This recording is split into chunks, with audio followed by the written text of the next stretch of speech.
Welcome to English Peak Podcast, the place where we rewire your brain for English fluency. Let me ask you something that might be uncomfortable. 1 year from now, will you be in the exact same place you are today?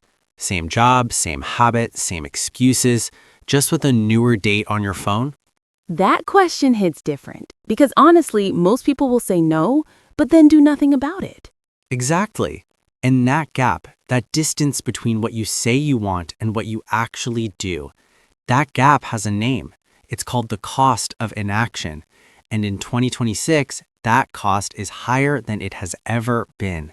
I'm Skye, and welcome to English Peak Podcast, the show where we talk about English, mindset, and building the life you actually want. And I'm Aiden. Today, we're going deep. We're not here to motivate you for 5 minutes and then disappear. We're here to have an honest conversation about why most people stay stuck and what the ones who break through actually do differently. This episode is going to be divided into 4 chapters. Chapter 1 is about waking up from autopilot. Chapter 2 is about breaking old patterns. Chapter 3 is about building a new identity. And Chapter 4 is about taking relentless action in 2026. And at the end, we have the word tour, 10 powerful English words and expressions from this conversation that you can start using today. So stay with us until the very last minute. Aiden, let's just start with the hard truth. Why do most people end every year feeling like they've wasted it? Chapter 1, Waking Up from Autopilot. Because they're living on autopilot, and I want you to really understand what that means. Autopilot is not laziness. Autopilot is when your brain is running an old program and you don't even know it's happening. You wake up, you check your phone, you go to work, you come home, you watch something, you sleep, and then you repeat day after day, year after year. And the scary part is that it feels normal. It feels safe. That's the trap. The brain is designed to find comfort in repetition. Neuroscientists call this a neural pathway. It's like a road in your brain. Every time you repeat a behavior, that road gets wider, smoother, easier to travel. And after years of the same routine, you're not choosing your life anymore. You're just following the road. So when people say they want to change, they're actually fighting against their own biology. They're fighting against their own biology. And most people lose that fight not because they're weak, but because they don't understand what they're fighting. Here's a word I want you to lock in today. Complacency. Complacency means you've accepted a situation that is below what you're truly capable of, and you've made peace with it. It feels like comfort, but it's actually a slow surrender. That's brutal because I think a lot of people listening right now recognize that feeling. You know something is not right. You know you're capable of more, but changing feels so overwhelming that staying still becomes the easier choice. And that's exactly why January 1st fails every single year. People try to change everything at once. New diet, new gym, new career, new mindset, all in one day. And by January 15th, they're back to their old self because they tried to repaint the wall without fixing the foundation. So the first step is not action. The first step is awareness. The first step is waking up, truly waking up. It means looking at your life right now, your habits, your relationships, your finances, your English level, and asking yourself one brutal question. Am I here because I chose this or because I simply drifted here? Drifted. I love that word because it's so accurate. You don't decide to drift. It just happens when you stop steering.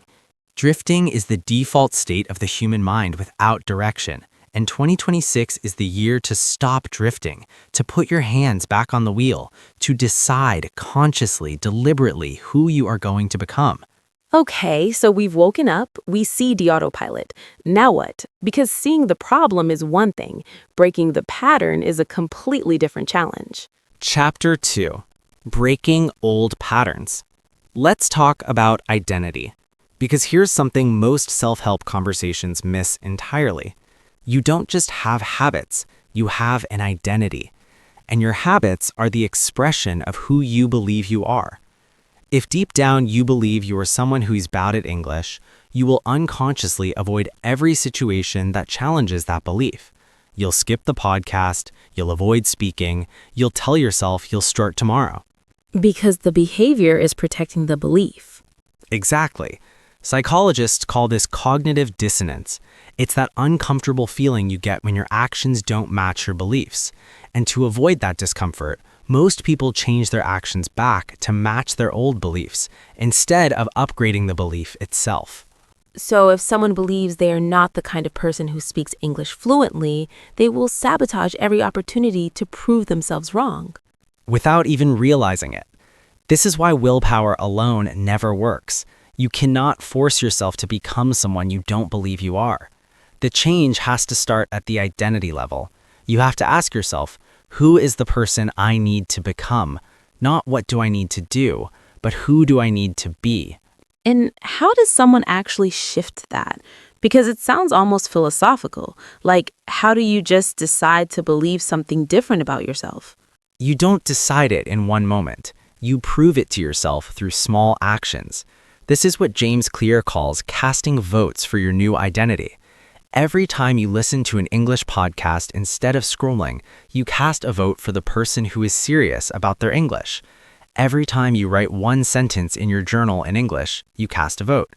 Every time you choose a difficult conversation over silence, you cast a vote.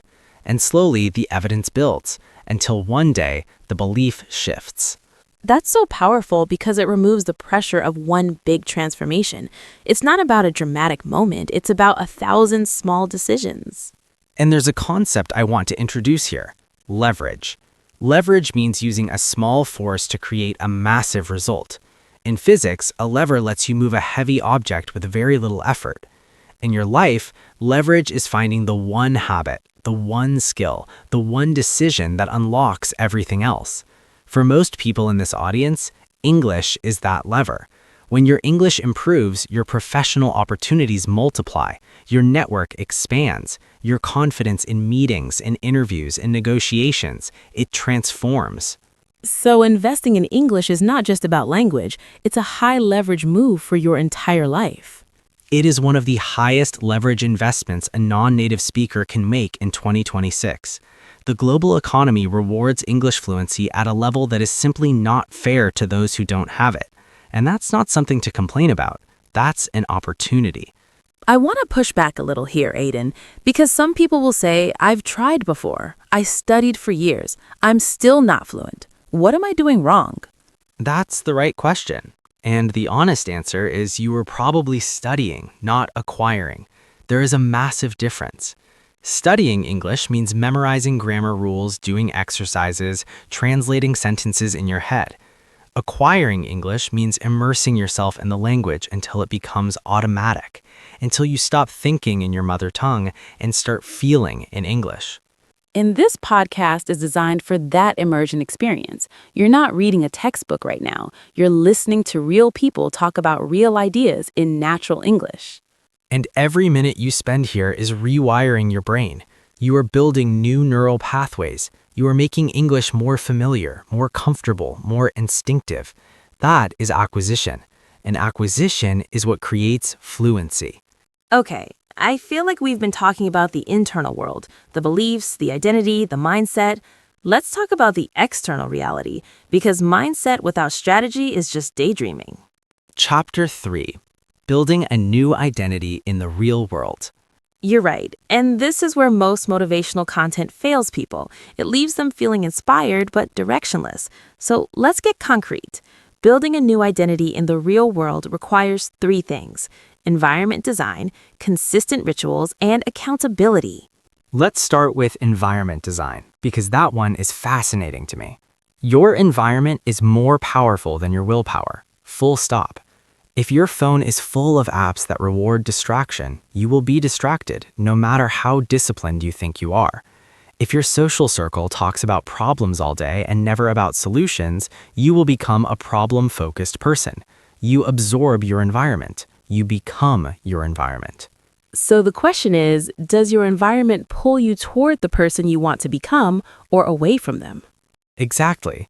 And environment design means intentionally engineering your surroundings to make the right behaviors easier and the wrong behaviors harder. Want to practice English every day? Change your phone language to English. Subscribe to English podcasts and make them the first thing in your playlist. Put an English book on your nightstand instead of a scroll-friendly device. This sounds so simple, but I know from experience that these small environmental shifts create massive momentum. Because you're removing the friction from the good habit and adding friction to the bad one. This is behavioral design, and it is more reliable than motivation because motivation is an emotion, it fluctuates. Your environment is a structure, it stays. And the second element, consistent rituals. How do rituals differ from habits? Habits are automatic. You do them without thinking. Rituals are intentional. You do them with awareness and meaning. A morning ritual is not just waking up early, it's waking up early with a clear intention to protect the first hour of your day from the noise of the world, to read, to move, to think, to practice. That first hour sets the frequency for everything that follows. I've noticed that the most successful people I've studied all have some version of a sacred morning, a time that belongs entirely to their growth. Because that time is uncontaminated by other people's agendas. Your phone hasn't started screaming at you yet. The world hasn't made demands. You have 1 hour of pure clarity. And how you use that hour tells me everything about where you'll be in 5 years. And the third element, accountability, because I think this is where the real magic or the real failure happens. People skip it because it requires vulnerability. Accountability, it means telling someone, a friend, a mentor, a community, what you are committed to, and then checking in. Did I do it? Did I keep my word? Most people avoid accountability because they don't want to face the embarrassment of breaking their promises. But here's the reframe. Accountability is not a punishment, it's a mirror. It shows you the truth about your commitment level. And when you're in a community of people who are all pushing forward, like an English learning community, the standards rise for everyone. The people around you set your baseline. If everyone in your circle is improving their English, reading books, building skills, that becomes normal, and you rise to match that normal. This is why community is not a nice to have. It is a strategic asset. Okay, Aiden, we've talked about waking up, breaking patterns, building a new identity, but I want to get into the final chapter because I think this is where the real magic or the real failure happens. Chapter 4. Taking Relentless Action in 2026. This is where theory meets reality, and reality has one simple test. Did you actually do the work? Because ideas without execution are just entertainment. I love that. Ideas without execution are just entertainment. The world is full of people with brilliant ideas who never shipped anything. They read about productivity but are never productive. They listen to podcasts about success but never change their behavior. And I say this with compassion because I've been there. There's a comfort in consuming inspiration that feels like progress but isn't. It's almost like inspiration can become a way of procrastinating. It absolutely can. Psychologists call it productive procrastination. You feel busy, you feel like you're growing, but you're avoiding the hard, uncomfortable, real work, the work that actually changes things. So, what does relentless action actually look like in 2026? Because I don't want to just say work hard. Everyone says that. Relentless action in 2026 looks like this. It looks like making non-negotiable commitments to yourself. Not goals, commitments. A goal is something you hope to achieve. A commitment is something you refuse to abandon. There is a completely different energy in those two words. Goals are flexible. Commitments are firm. And when you operate from commitment, you stop asking yourself if you feel like doing it. You do it because you said you would, because your word to yourself is the most important contract you will ever sign. And I think this connects to something we haven't talked about yet, the concept of compound interest applied to personal growth. This is one of the most powerful mental models you can internalize. Compound interest. In finance, it means that your money earns returns, and then those returns earn returns, and the growth accelerates exponentially over time. The same principle applies to skills, relationships, reputation, and knowledge. Every English conversation you have builds on the last one. Every lesson builds on the previous lesson. And at first, the progress feels invisible. You feel like you're working hard and going nowhere. The plateau. I know that feeling. It's the most dangerous phase because that's when people quit. That's exactly when people quit, right before the breakthrough. They hit what Angela Duckworth calls the plateau of latent potential. You're putting in the work, but the results haven't surfaced yet.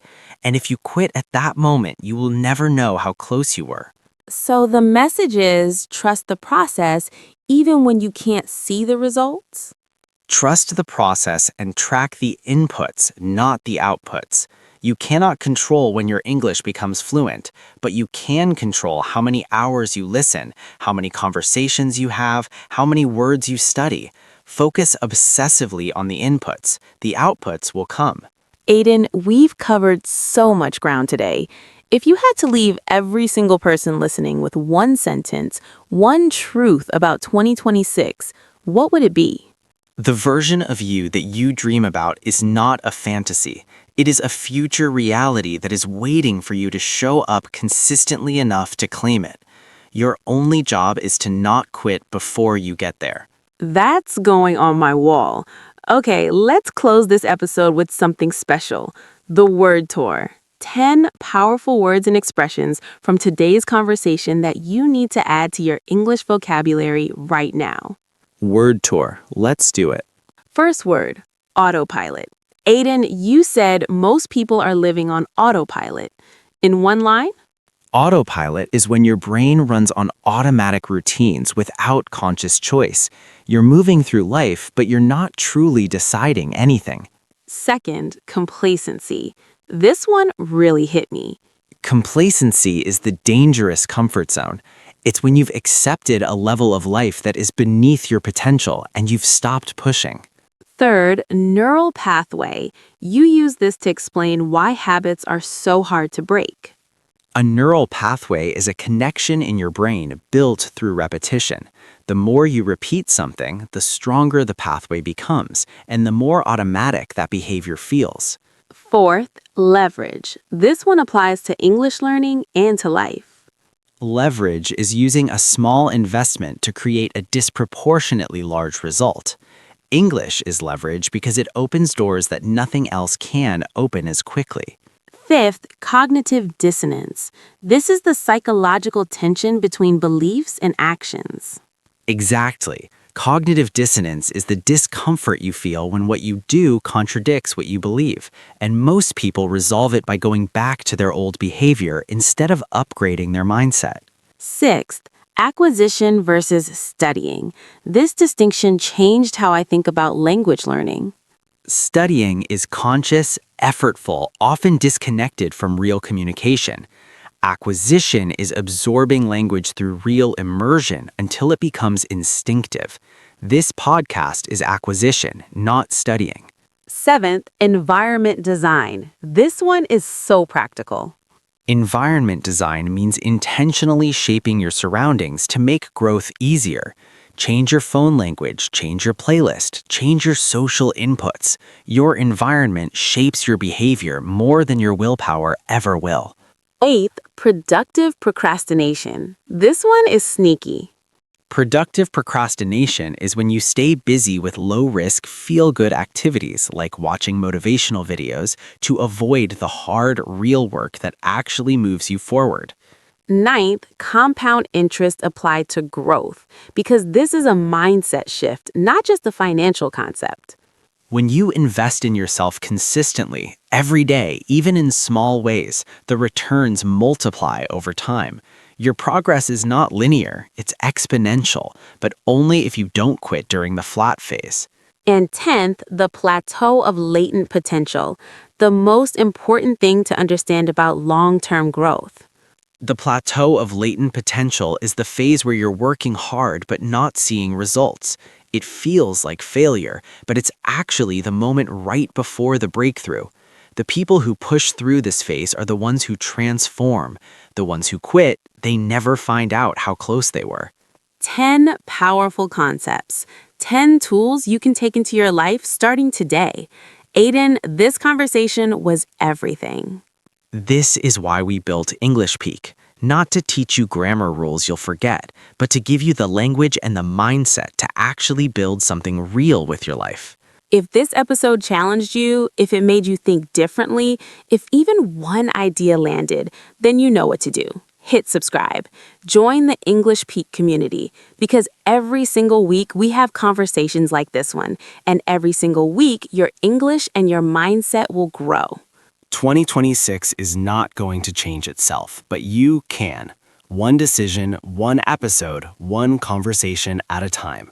We'll see you at the top. English Peak, where language meets transformation.